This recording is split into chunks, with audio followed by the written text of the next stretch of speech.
Chers amis, bonjour et merci de votre fidélité à ces bulles de sagesse. Vous êtes sur la 193e édition. Nous allons parler sur cette vidéo de cancer social. Qu'est-ce que c'est que ce truc-là, allez-vous me dire?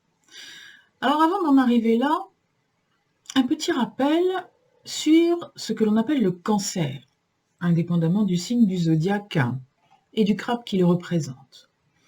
Le cancer, ou les cancers, est une maladie et toutes les formes de cancer ont un point commun. Et ce point commun, c'est ce qui va nous intéresser aujourd'hui. Ce point commun, c'est que la cellule cancéreuse, parce que le cancer est une maladie des cellules, une maladie d'un dysfonctionnement cellulaire en fait, qu'est-ce qui se passe dans le cancer? C'est que la cellule perd sa spécificité pour redevenir indifférenciée. Je m'explique. Tout au début de notre existence charnelle, il y a une cellule qui provient de papa, une cellule qui provient de maman, et ces deux cellules, en se réunissant, donnent la cellule primordiale qui va, à terme, donner notre corps physique. Comment va-t-elle faire? Elle va se diviser, c'est-à-dire que la première cellule, la cellule primordiale, va se diviser en deux. Puis, chacune des deux va se diviser en deux. Puis, chacune des deux va se diviser en deux. Et pendant tout le temps de cette mitose, comme on l'appelle, puis de cette méiose après, eh bien, il y a clonage en quelque sorte de la cellule primordiale. Les cellules filles sont des clones de la cellule mère. Et elles sont, comme on les appelle, indifférenciées. C'est-à-dire qu'elles n'ont pas de spécialité, elles sont polyvalentes, elles sont compétentes pour tout. Et ce n'est que plus tard, dans l'embryogenèse, que petit à petit, les cellules vont commencer à se différencier en prenant la spécificité de la cellule, de l'organe auquel elles sont destinées. La cellule qui va devenir une cellule du tissu cardiaque va prendre une certaine forme. La cellule qui va devenir une cellule du rein va prendre une autre forme. Celle du foie, encore une forme différente, et celle de l'intestin ne sera encore pas pareille. Et chacune d'entre elles va être bien différente de celle de l'organe voisin, parce que les compétences dont elle a besoin pour faire fonctionner l'organe ne sont pas les mêmes, tout simplement. Alors, toutes les cellules du cœur vont se ressembler, toutes les cellules du foie vont se ressembler, toutes les cellules du rein vont se ressembler, toutes les cellules du poumon vont être identiques. Mais les cellules du rein ne ressembleront pas aux cellules du foie. Et quand on les met sous un microscope, on voit une très nette différence. Elles n'ont pas la même forme, elles n'ont pas la même taille, elles n'ont pas la même composition. Dans le cancer, la particularité de tous les cancers, c'est que une cellule du foie, par exemple, qui est une cellule du foie depuis très longtemps, qui aide à faire fonctionner le foie avec ses petites camarades cellules du foie depuis très longtemps, d'un seul coup, va devenir anarchiste et décider de ne plus être une cellule du foie. Et elle va redevenir une cellule indifférenciée comme les cellules du tout début. Une cellule polyvalente. Et puis elle va se multiplier. Elle va faire un bébé à l'intérieur du foie. Et vous comprenez bien que non seulement cette cellule va être gênante, puisque petit à petit, en faisant grandir son stock, sa famille de cellules indifférenciées, elle va faire un amas de cellules indifférenciées que l'on va appeler une tumeur.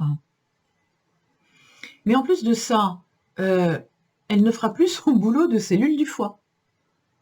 Donc le foie va se retrouver privé de cellules hépatiques qui contribuent à le faire fonctionner.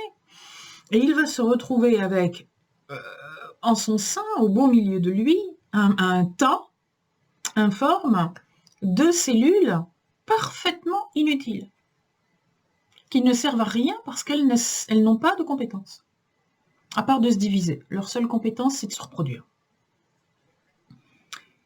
Voilà, ça c'est le principe du cancer, je schématise. Évidemment, c'est un tout petit peu plus compliqué que ça sur le plan médical, mais globalement, c'est le schéma.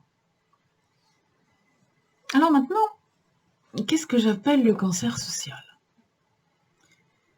Eh bien, à de nombreuses reprises, je vous ai dit, l'être humain dans son corps, dans son organisme, est un microcosme qui ressemble au macrocosme de la société, au macrocosme de l'espace et de l'univers. En fait, le fonctionnement est le même, c'est une question de dimension, mais le geste est le même. Dans une société humaine, les êtres humains sont en quelque sorte les cellules qui vont choisir pour les êtres humains, enfin on l'espère, peut-être pas tous, et trouver leur place dans le fonctionnement de la société, de par leur activité professionnelle, de par leur influence non professionnelle peut-être, leur manière d'être, leur énergie, mais en tout cas, ils vont fonctionner comme des cellules qui permettent, qui contribuent au fonctionnement d'un organe. Tout comme les cellules du foie contribuent au fonctionnement du foie. De la même manière, il y a dans la société humaine plusieurs organes.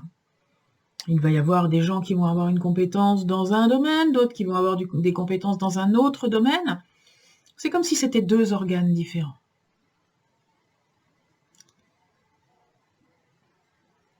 On peut considérer aussi comme des organes, je dirais les pays, ou les ethnies,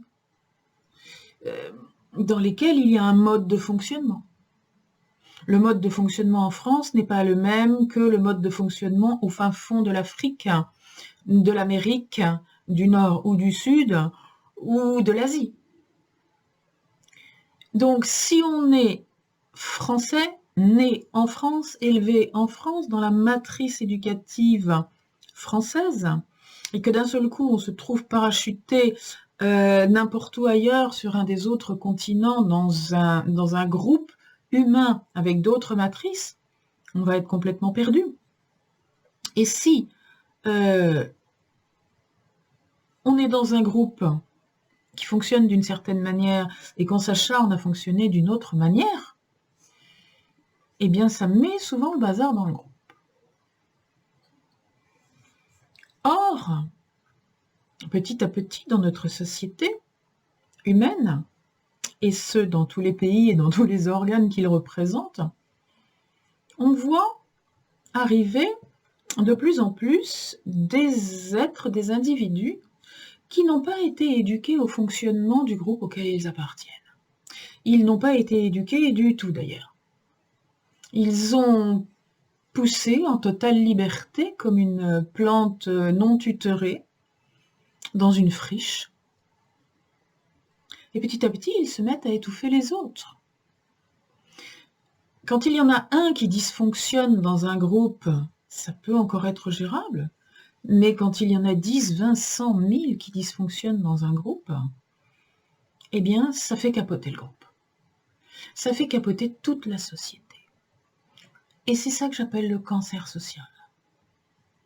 Des gens qui, par leur non-adaptation à l'endroit où ils se trouvent, quel que soit l'endroit, que ce soit un lieu professionnel, que ce soit un lieu géographique, que ce soit un lieu familial, peu importe. Ils sont quelque part dans un groupe et ils sont censés appartenir à ce groupe et fonctionner, en tout cas faire fonctionner le groupe, même s'ils ont une individualité, Dieu sait que je le défends, mais le groupe, lui, a un système de fonctionnement, a des règles de fonctionnement et toute personne appartenant au groupe doit bien évidemment respecter ces règles de fonctionnement. Alors, lorsque nos bons amis cancers sociaux décide de ne plus respecter aucune règle de fonctionnement, de ne plus fonctionner comme les gens qui les entourent dans le groupe auquel ils appartiennent. Comme on a pu voir récemment, ces derniers jours, j'ai vu des images d'une manifestation, peu importe le sujet, de la manifestation, même s'il était légitime, je ne le discute pas, mais il y avait dans cette manifestation des femmes qui se revendiquaient féministes, bon, des femmes blanches qui se revendiquaient féministes, et qui portaient des pancartes à mort les blancs. Et là, c'est intéressant comme fonctionnement. La personne blanche qui porte une pancarte en disant à mort les blancs. Donc c'est de l'autosuicide en quelque sorte. Voilà, quelqu'un qui n'est pas adapté à son groupe, qui ne comprend pas son groupe et qui simplement, pour faire de la provocation, vraisemblablement, a décidé d'attaquer le groupe auquel il appartient. Et bien ça, c'est ce qu'on appelle le cancer social. Ce cancer qui part d'une ou deux personnes et puis qui petit à petit fait tache d'huile, contamine les personnes de l'environnement, contamine quelquefois très loin et en très grand nombre.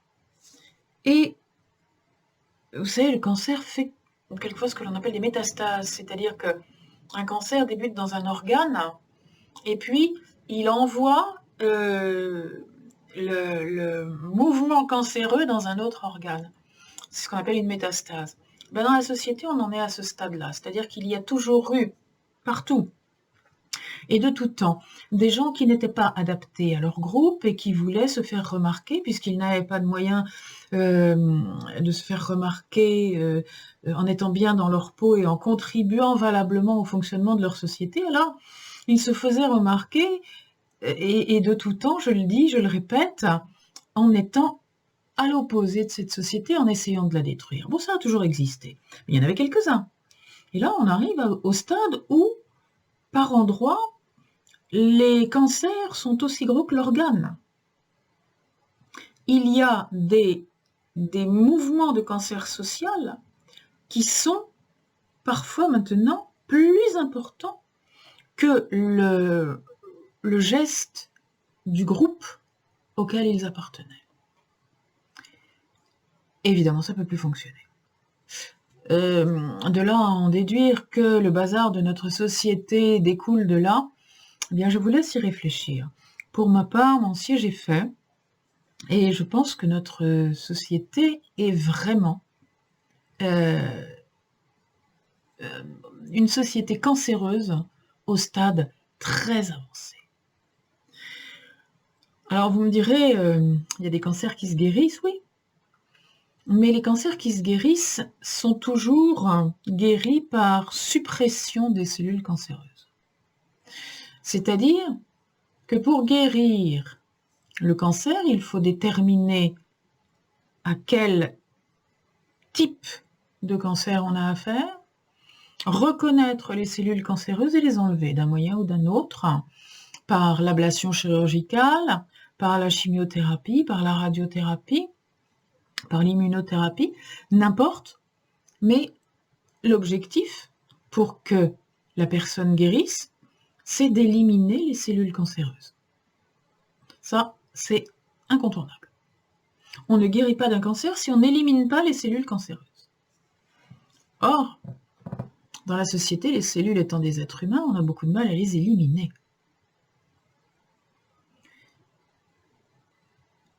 Je n'ai pas de solution pour l'élimination. Par contre, j'ai beaucoup de solutions de prévention. Parce que si on en est arrivé là, c'est parce qu'on ne les a pas éduqués à fonctionner comme ils auraient dû fonctionner. Et quand je dis fonctionner, ça n'a rien de machinal, c'est avoir une fonction dans la société dans laquelle ils se trouvent. Qui que nous soyons, quelle que soit la puissance de notre individualité, quelle que soit notre originalité, nous nous devons de fonctionner et de faire fonctionner le groupe auquel nous appartenons. Si nous ne le faisons pas, nous passons du côté du cancer. nous appartenons au cancer social. Donc, évidemment, la prévention, ça passe par l'éducation. La prévention, ça passe par l'apprentissage des lois, des règles, du respect. Respecter les lois, respecter les règles, respecter ses congénères, respecter les cellules qui sont autour de nous, respecter le fonctionnement de l'organe. Si l'on appartient au foie, on n'a pas le droit de se mettre à fonctionner comme une cellule du rein. C'est stupide, on ne sert à rien. Or, je vous le rappelle, le but de la vie humaine, c'est d'être utile au monde. Bonne journée.